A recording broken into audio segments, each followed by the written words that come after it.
Welcome everyone, good morning. आप सभी का आपके इस अपने यूट्यूब चैनल पे स्वागत करता हूं। और आज जो हमारा चैप्टर है वो है ज्योग्राफी का चैप्टर नंबर 7, जो कि है उपग्रह छवि की धारणा। उपग्रह छवि की धारणा चैप्टर को पढ़ाने से पहले कुछ इम्पॉर्टेंट टर्म्स है जिसे आप सभी को पता होगा इसके बारे में, बट फिर भी मैं थोड़ा बहुत बता देता हूँ। फॉर एग्ज़ाम्पल, जैसे उपग्रह जो होता है वो उपग्रह किसे कहते हैं। उपग्रह अमूमन तौर पे ग्रह के चारों ओर घूमने वाला गोलाकार पिंड होता है। तो सर, मैंने यहाँ पे एरो देकर के नक्षत्र लिखा है, क्यों? अभी हम एक कृत्रिम उपग्रह सूर्य के स्टडी के लिए भेजे हैं जिसका नाम आदित्य 1 है। तो अभी जो है ये नक्षत्र के ऑर्बिट में भी भेजा जाता है। तो ये ग्रह कुछ नहीं करता है, उपग्रह कुछ नहीं करता है, बस अपने ऑर्बिट पे किसी भी ग्रह के चारों ओर चक्कर लगाता है और उस ग्रह को स्टडी करते रहता है। जैसे हमारी पृथ्वी का जो नेचुरल उपग्रह है वो है चांद, मून, हम सबको पता है।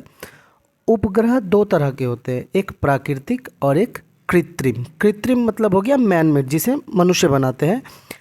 एक उपग्रह जिसे मनुष्य बनाया था आर्यभट्ट, जो कि 1975 में लॉन्च किया गया था। ये सबसे पहला भारत का सैटेलाइट था।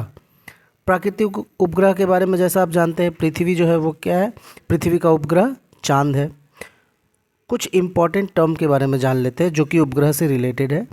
जैसे कोई भी उपग्रह को अगर प्लेस किया जाता है ना, तो वो 200 किलोमीटर के रेंज से लेकर के 1.5 लाख किलोमीटर के रेंज में उसको प्लेस किया जाता है। कोई भी उपग्रह वो जो किसी ग्रह के चारों ओर रोटेट करता है उसको स्टडी करने के लिए, तो वो मान लीजिए ये ग्रह है, ये उपग्रह है, तो ये जो एक पाथ पे रोटेट करेगा, इसका अपना खुद का एक ऑर्बिट होगा जो कि राउंड भी हो सकता है और एलिप्टिकल भी हो सकता है। इसके बाद उपग्रह के पास अपना प्रकाश होता नहीं है, ठीक है। तो प्राकृतिक उपग्रह जैसे चांद का बात करते हैं तो ये सूर्य के प्रकाश से प्रकाशित होता है। और अगर हम बात कर लेते हैं कि नॉर्मल जो उपग्रह हम भेजते हैं उस पे सोलर पैनल लगे होते हैं, वो सोलर पैनल चार्ज होते हैं, उसके बाद उस उपग्रह में लाइट वगैरह आता है या फिर वो फंक्शन करता है जो भी सिग्नल वगैरह भेजना होता है उसके लिए। तो हम अपने टॉपिक को जो है ना वो 2 पार्ट में पढ़ेंगे। पहला है एक सैटेलाइट इमेज के बारे में पढ़ेंगे, उसके बाद पढ़ेंगे टोपोग्राफिकल मैप। टोपोग्राफिकल मैप जो है वो टोपोग्राफी शब्द से बना है, मैं यहाँ पे मेंशन कर देता हूँ। टोपोग्राफी, ये टोपोग्राफी कुछ और नहीं, वो सैटेलाइट से जो हम स्थलाकृतियों का विवरण करते हैं या उसका स्टडी करते हैं उसी को टोपोग्राफी बोला जाता है। तो पार्ट ए में हम सैटेलाइट इमेज के बारे में पढ़ेंगे। सैटेलाइट इमेज यानी कि उपग्रह चित्र असलियत में क्या होता है। ये सैटेलाइट इमेज कुछ स्पेशल थिंग नहीं होता है। जो सैटेलाइट हम अपने ग्रह से बाहर भेजते हैं उसको जिस जगह पे, मान लीजिए ये अर्थ है, यहाँ सैटेलाइट को प्लेस किए, जिस जगह पे सैटेलाइट को प्लेस करते हैं उस जगह को हम बोलते हैं प्लेटफॉर्म, ठीक है। अब क्या होता है, ये सैटेलाइट प्लेस हो गया, इसका एक पाथ डिसाइडेड होता है, वो अपने उस पाथ में क्या करेगा, इस ग्रह के चारों ओर घूमेगा, घूम करके इस ग्रह की स्टडी करेगा। क्या क्या स्टडी करता है वो हम बताएंगे। अब इस सैटेलाइट में जो होता है एक सेंसर लगा होता है, लाइक कैमरा ही होता है, वो सेंसर लगा होता है। अब इस सेंसर का फंक्शन क्या होता है, इस ग्रह का जो है डिजिटलाइज फ़ोटो खींचना होता है। डिजिटल फ़ोटो खींचना होता है यानी कि वो संख्या में फ़ोटो खींचता है। हम लोग जैसे नॉर्मल एकदम पिक्चर का पिक्चर आ जाता है उस तरह का नहीं खींचता है। तो ये फ़ोटो जो लेता है वो संख्या के रूप में यानी कि डिजिटल फॉर्म में फ़ोटो लेता है। अब क्या होता है, ये डिजिटल फॉर्म में जो फ़ोटो लिया गया है इसको एक सॉफ्टवेयर में डाला जाता है जहाँ पे मॉडिफिकेशन किया जाता है। मॉडिफिकेशन करके एक इमेज क्रिएट होता है, उसी इमेज के ऊपर फिर से रिसर्च होता है, एनालिसिस होता है कि आगे क्या होगा, मतलब स्थलाकृतियाँ ठीक ठाक है या नहीं है, वेदर रिपोर्ट कैसा है, बहुत चीज़ों की जानकारी मिलती है। हम पढ़ते पढ़ते आगे जानेंगे, ठीक है। अगले स्लाइड पर चलते हैं। और क्या होता है, देखिए मैंने इस पॉइंट सबको मेंशन कर दिया है। आकाश में क्या होता है, जिसे सेंसर से धरती के बिना छुए उसका पिक डिजिटल फॉर्म में लिया जाता है, उसे सैटेलाइट इमेज कहते हैं। सैटेलाइट इमेज क्या हुआ अमूमन तौर पे, तो आसमान से धरती को बिना किसी रूप से स्पर्श किए हुए डिजिटल फॉर्म में जो फ़ोटो लिया जाता है उसको क्या कहा जाता है, सैटेलाइट इमेज। ठीक है, और ये पूरा प्रोसेस होता है, हम सैटेलाइट लॉन्च किए, वहाँ का सेंसर काम करना स्टार्ट किया, डिजिटल फॉर्म में फ़ोटो लिया, इस पूरा प्रोसेस को बोलते हैं रिमोट सेंसिंग प्रोसेस, जिसे RS शॉर्ट में भी कहा जाता है। अब क्या होता है, तो मैं प्लेन में बैठ गया, प्लेन में बैठ करके धरती के नीचे का फ़ोटो ले लिया, तो क्या ये सैटेलाइट इमेज कहलाएगा? जी बिल्कुल नहीं, इन सबको बोलेंगे एरियल फ़ोटो। तो एरियल फ़ोटो क्या होता है, एक पर्टिकुलर हाइट पे जाते हैं, हाइट पे जा कर के क्या करते हैं हम, हेलीकॉप्टर से हो गया, प्लेन से हो गया, वहाँ से जा कर के डायरेक्ट फ़ोटो खींचते हैं, इसमें कोई डिजिटल फॉर्म नहीं होता है, डायरेक्ट फ़ोटो खींचते हैं, तो इन सबको एरियल फ़ोटो कहा जाता है। सैटेलाइट इमेज के मदद से मानचित्र का निर्माण किया जाता है। अब हम जब अर्थ का सैटेलाइट इमेज क्रिएट करेंगे, हम जानेंगे कि यहाँ पे क्या है, यहाँ पे क्या है, इस जगह पे क्या है, धरती के इस जगह पे क्या है, और ये अक्षांश और देशांतर, कितना अक्षांश और कितना देशांतर में आता है। तो इस पर्टिकुलर जगह का हमें एक मैप मिल गया, तो आगे जा कर के हम क्या करते हैं, इसका मैपिंग करते हैं, मैप में सुविधा देता है ये जगह हमें। अब कुछ टर्म के बारे में समझाता हूँ। पिक्सल क्या होता है? पिक्सल होता है किसी भी उपग्रह चित्र होता है ना, जो कोई भी उपग्रह चित्र सैटेलाइट इमेज होता है, उस इमेज का सबसे छोटा इकाई, मान लो ये फ़ोटो लिया, कोई इतना बड़ा फ़ोटो लिया यहाँ पे, इस इमेज में बस अब छोटा छोटा यूनिट में डिवाइड किए, तो ये एक एक यूनिट ना मेरा पिक्सल कहलाएगा। अब एक बात और जान लो, पिक्सल का संख्या जितना ज़्यादा होगा, इमेज का रिजोल्यूशन यानी कि उसका क्लैरिटी उतना ही ज़्यादा होगा। पिक्चर जितना कम जाएगा, पिक्सल इमेज का रिजोल्यूशन क्या होगा, उतना ही ज़्यादा कम जाएगा। यानी कि कहने का मतलब ये है कि अगर हमको गुड रिजोल्यूशन यानी कि अच्छा रिजोल्यूशन वाला पिक्चर चाहिए, तो उसमें के लिए हमको क्या बढ़ाना होगा, नंबर ऑफ़ पिक्सल को बढ़ाना होगा, जो कि बतौर हमारे सैटेलाइट्स में होता है। मतलब अमेरिका के पास तो इतना एडवांस सैटेलाइट है कि वो उतना ऊंचाई से हमारे घड़ी तक का समय देख लेंगे। तो सोच लीजिए वो कितना एडवांस्ड कैमरा वाला सैटेलाइट होगा, है ना। आई होप ये समझ में आया होगा। अब आगे बढ़ते हैं, अगले स्लाइड पे चले आते हैं हम लोग। वहाँ पे है सैटेलाइट इमेज कैसे लिया जाता है। देखो सैटेलाइट इमेज कैसे लिया जाता है, ये तो हमको पता है कि सैटेलाइट में एक कैमरा लगा रहता है, जिसको हम लोग सेंसर कैमरा या सेंसर बोलते हैं या कैमरा बोलते हैं। उसी से डिजिटल फॉर्म में फ़ोटो लिया जाता है। अब यही जो सेंसर होते हैं ना, ये दो तरह के सेंसर होते हैं। मतलब एक होता है एक्टिव सेंसर और एक होता है पैसिव सेंसर। ये सक्रिय सेंसर, निष्क्रिय सेंसर के नाम से भी जाने जाते हैं। अब ये होता क्या है सक्रिय सेंसर? एक्टिव सेंसर का काम क्या होता है? एक्टिव सेंसर, मान लो ये सैटेलाइट है, मैं यहाँ पे समझाता हूँ, आगे मैंने स्लाइड में शायद बनाया है, छठे स्लाइड पे ना, हाँ। एक्टिव सेंसर का काम क्या होता है? देखो ये जो कैमरा है ना, ये सैटेलाइट है, मान लो धरती से ऊपर प्लेस हुआ अपने प्लेटफॉर्म पे और अपने ऑर्बिट पे घूम रहा है। तो एक्टिव सेंसर का मतलब काम हुआ, इस सैटेलाइट पे ही ऐसा कैमरा लगा जो विद्युत चुंबकीय तरंग को भेजेगा। अब ये विद्युत चुंबकीय तरंग आएगा, धरती पे मौजूद ऑब्जेक्ट के साथ टकराएगा और रिफ्लेक्ट होगा, तो उसको वो कैच करेगा, ठीक है। फिर जाके उससे एक डिजिटल फ़ोटो का तैयार करेगा। तो एक्टिव सेंसर कहने का मतलब हो गया कि ऑलरेडी इसमें इनबिल्ट होगा, जो कि विद्युत चुंबक तरंग भेजेगा और ऑब्जेक्ट से टकराएगा। बट निष्क्रिय सेंसर में क्या होता है? निष्क्रिय सेंसर भैया अंधा जैसा होता है, वो चुपचाप घूरते रहेगा। जब सूरज का प्रकाश, यहाँ पे देख लो, ये देख लो, जब सूरज का प्रकाश पड़ेगा इसमें, तो सूरज के प्रकाश में भी विद्युत चुंबकीय तरंग, ठीक है, विद्युत चुंबकीय तरंग जो होता है वो होता है। तो वो विद्युत चुंबकीय तरंग जब टकराएगा तो वो भी रिफ्लेक्ट करेगा। तो यहाँ मौजूद कैमरा, इसमें इनबिल्ट नहीं होता है विद्युत चुंबकीय तरंग, वो इन सब विद्युत चुंबकीय तरंग को कैप्चर करके वो अपना इमेज का गठन करता है। अब जाहिर सा बात है, इसके अंदर अगर विद्युत चुंबकीय तरंग मौजूद है और ये भेज रहा है, तो ये दिन और रात दोनों टाइम में डाटा कलेक्ट कर सकता है। बट ये वाला जो होता है निष्क्रिय कैमरा, जिसको पैसिव बोला गया है, वो सिर्फ कब कर सकता है? जब सूरज मौजूद होगा, यानी कि डे टाइम में कर सकता है। अब ऐसे जो कैमरा सेंसर्स होते हैं ना, इनका अलग अलग नाम है। देखो, एक्टिव, रेडियोमीटर, लैडर, लिडार, अलग अलग तरह से मिलते हैं। और पैसिव सेंसर का जो कैमरा होता है, पैसिव सेंसर का कैमरा क्या होता है, वो अलग उनका नाम होता है। लाइक इलेक्ट्रॉनिक मल्टीपल स्पाइरल होता है, फोटोग्राफिक कैमरा होते हैं। ये सब कैमरा जो होते हैं वो होते हैं पैसिव कैमराज। समझ में आ गया होगा। नेक्स्ट स्लाइड की ओर बढ़ जाते हैं।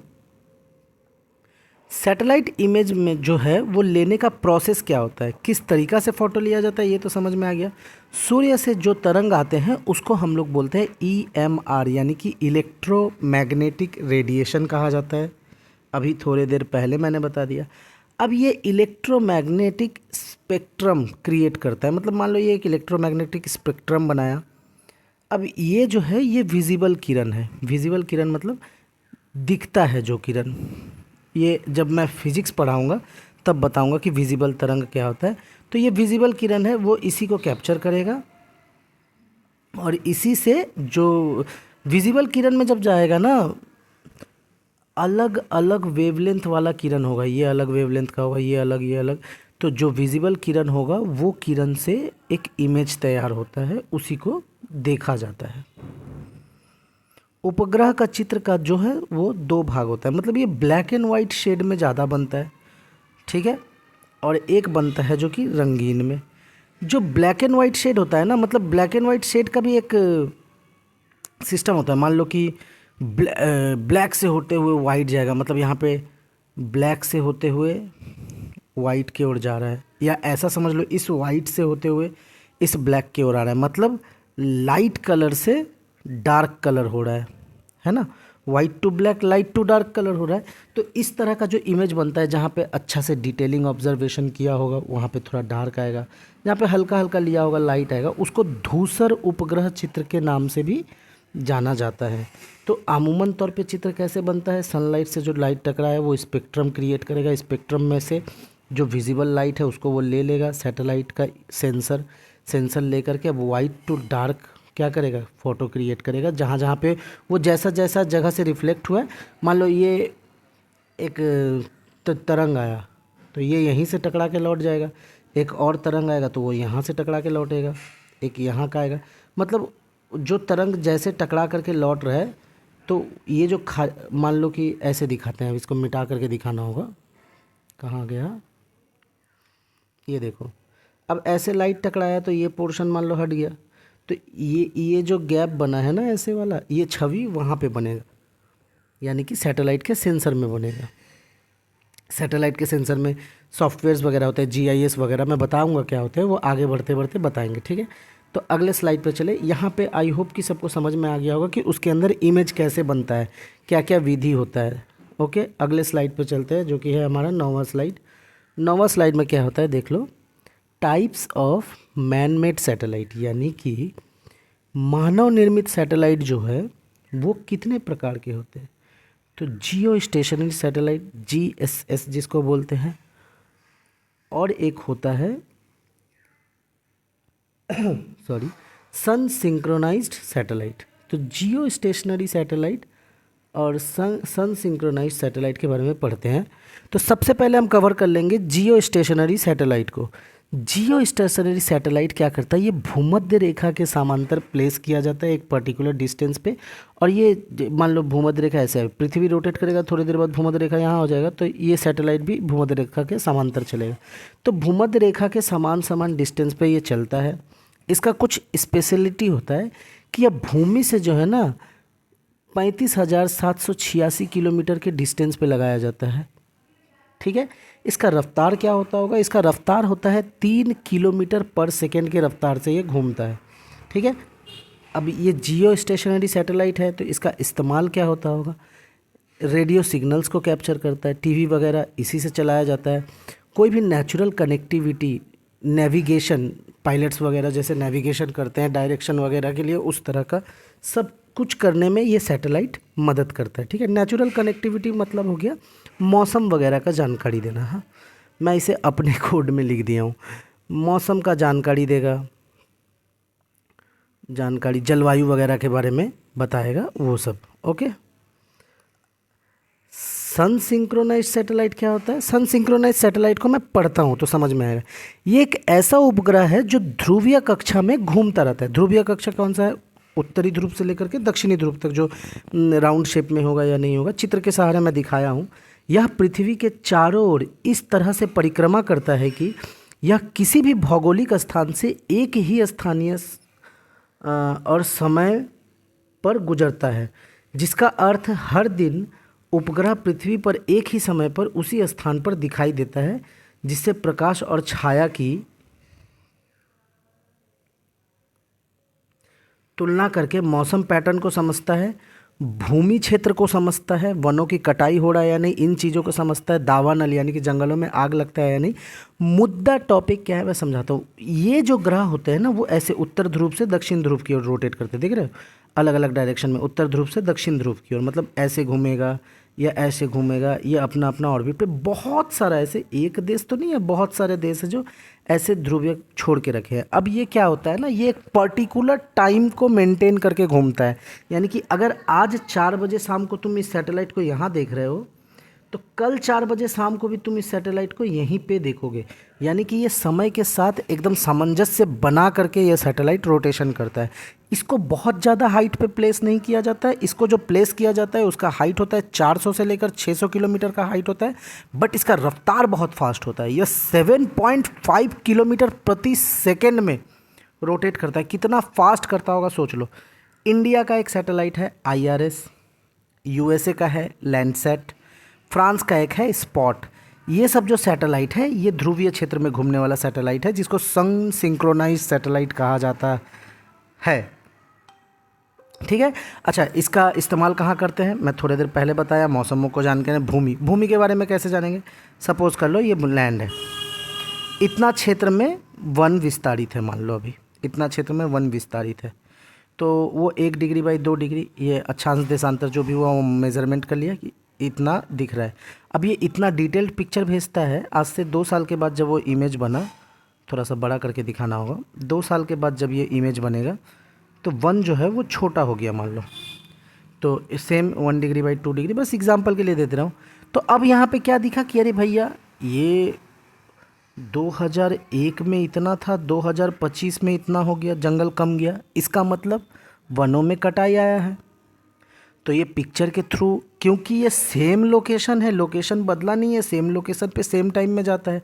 मान लो कि एक साल बाद 4 बजे भी यही जगह पे जाएगा, तो इससे मैपिंग में सुविधा हो जाता है। तो अब वो क्या नोटिफिकेशन देगा कि जंगलों का कटाई चल रहा है, वन विभाग को बताएगा या डाटा के रूप में हमारे सामने लाएगा। इस तरह से ये क्या करते हैं, कहीं जंगल में आग लगा है या नहीं लगा है, इन सब का जानकारी पाने के लिए हम इन सब का इस्तेमाल करते हैं। ठीक है। सैटेलाइट इमेज का फुल प्रोसेस।